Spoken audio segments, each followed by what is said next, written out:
une double interrogation se pose. Paul Biya est-il un appelé de Dieu? Je dis non. 2.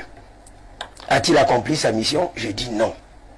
Vous venez chanter les louanges d'un individu en clamant même haut et fort qu'il n'y a pas d'eux, il est le seul. Vous ne servez pas la cause de celui qui vous a nommé. Et comme je l'ai dit souvent, Paul Biya finira par partir. Et ces gens vont le relier. 1. 2.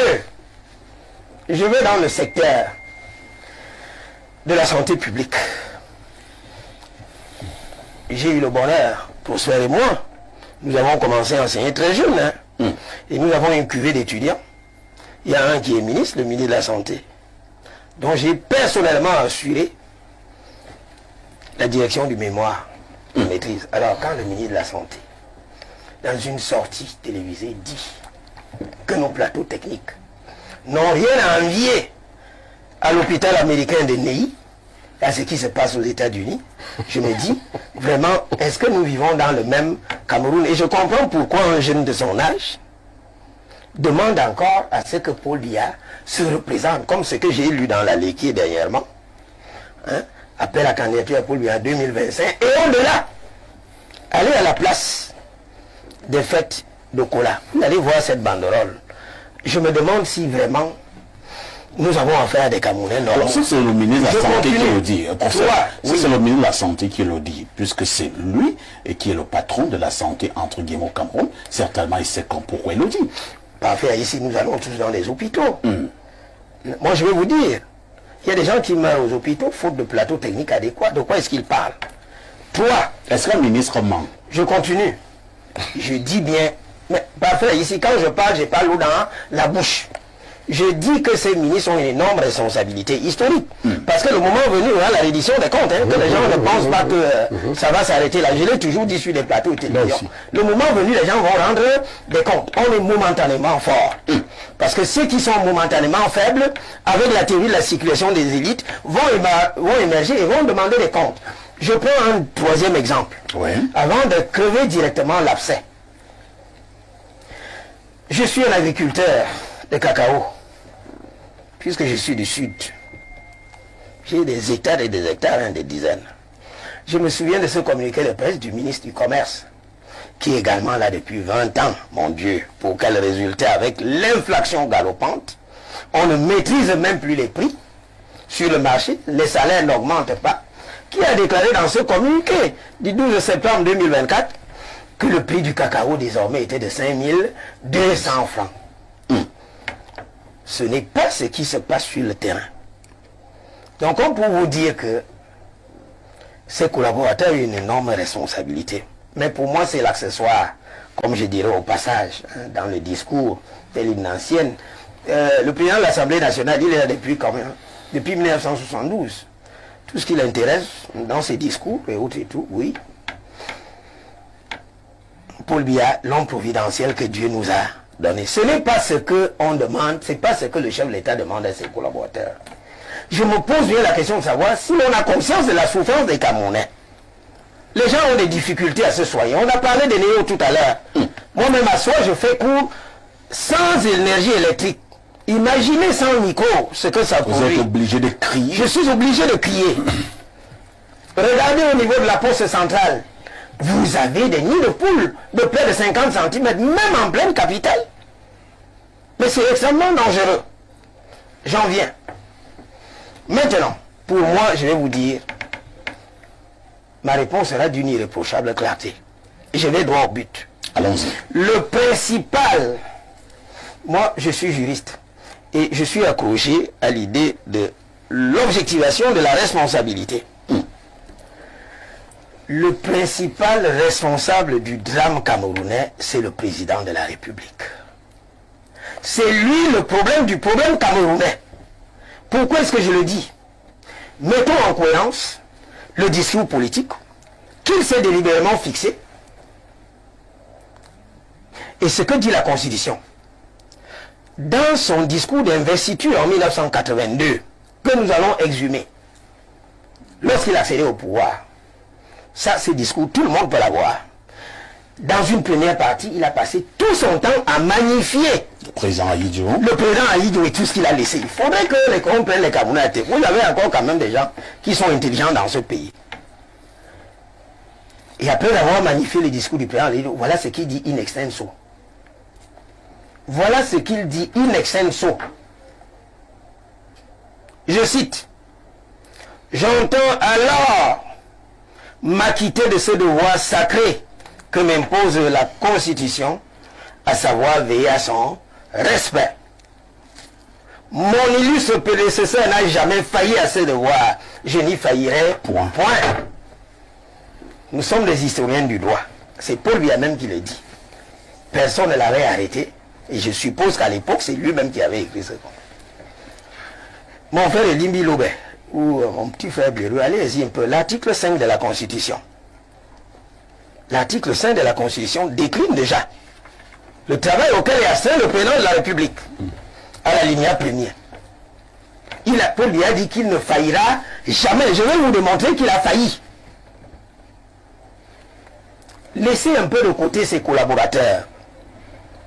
Hein? On est d'accord que la troupe est à l'image du chef. Tout à fait. La troupe est à l'image du chef.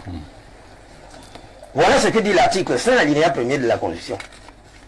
Le président de la République est le chef de l'État. Vous savez ce que c'est un chef dans nos sociétés? Dites-nous. C'est celui qui est présent, que l'on voit, qui est au contact des populations et qui résout les problèmes. Question, où est Paul Biya? Moi, je ne le vois pas. Le président est au Cameroun. S'il vous plaît, parfait, ici. Moi, je vous parle de moi. Je sais qu'il est au Cameroun. Mais moi, je ne le vois pas. Il travaille. Je ne le vois pas. Vous êtes là quand il travaille? Vous le voyez? Ça se ressent. Vous voyez un peu partout, s'il vous plaît. Ça, c'est ce qu'on appelle, les anglo-saxons appellent les outputs. C'est-à-dire le résultat final. Savez-vous ce qui se passe avant? Le président de la République, je ne le vois pas. Il n'est pas au contact des populations. La souffrance est au quotidien. On ne le voit pas au four et au moulin. Mais le chef, il est où? Un chef n'est pas évanescent. Un chef est là présent.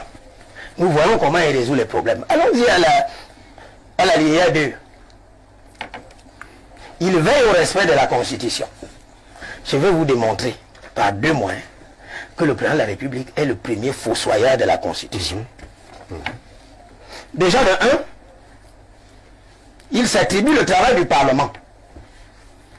De 2, il n'a aucun respect pour la décision de justice suprême. Vous avez quelques... Je vais en venir. 1, il fait le travail du Parlement. Ouais. Voilà ce que dit l'article 26 de la Constitution. C'est le Parlement qui est chargé de dicter la loi. Est-ce que je me fais comprendre? C'est le Parlement qui est chargé de dicter la loi. Mais vous savez ce qui se passe? Je vais vous dire, en jetant un pavé dans la mare, au Cameroun, nous n'avons pas de loi. Prenez nos textes. Après l'achèvement du travail parlementaire, ces textes sont signés par le président de la République. Mais la signature permet d'identifier l'auteur de l'acte. En signant ce qu'on appelle la loi, mais soyons sérieux. Ça veut dire que même le code de procédure par le code pénal qui sert à mettre les gens en prison, c'est sur la base des textes juridiquement inexistants. Vous savez, dans les pays normaux, ce qui se passe. L'article 27 de notre Constitution a fixé le mécanisme. Les matières autres que celles qui relèvent du domaine de la loi ressortissent au pouvoir réglementaire. Mais il y a un décret de promulgation de loi. Promulguer la loi par voie de décret et non signé. Vous n'êtes pas l'auteur. Moi, parfait, ici, je ne peux pas signer un arrêt, ni un jugement. C'est pas possible. Je ne peux pas signer une loi. Je ne suis pas parlementaire. Tout ce que je peux faire avec mon bic rouge, c'est attribuer la note à un étudiant. Le président de la République n'est pas législateur. Il s'attribue le travail du Parlement. Il y a même pire. L'article 28 de la Constitution lui donne certes le pouvoir d'intervenir dans le domaine législatif par voie d'ordonnance. Vous savez ce qui se passe? Dites-nous. Il y a 2 conditions. Cette intervention intervient, permettez la tautologie sur des objets bien déterminés et dans un temps limité. Vous avez souvent observé que notre loi de finances est modifiée par ordonnance du président de la République. Alors même que le président de la République ne peut pas vous offrir La preuve de ce qu'il y a une loi d'habilitation. Trop de tricherie juridique. Allez, in fine, dans la loi de finances, vous verrez qu'il y a toujours un article, un loup dans la bergerie, qui permet au président de la République de faire. Non, c'est pas comme ça que ça se passe. Très bien. De deux, parfait ici. Oui, nous allons chuter. En 2002, le nouveau règlement de l'Assemblée nationale est adopté. Il passe au crible, à l'époque de la Cour suprême, agissant en lieu du Conseil constitutionnel qui n'avait pas été mis en place. La procédure de validation des mandats avait été déclarée non conforme à la Constitution. Est-ce que je me fais comprendre parfait ici? Elle avait été déclarée non conforme à la Constitution.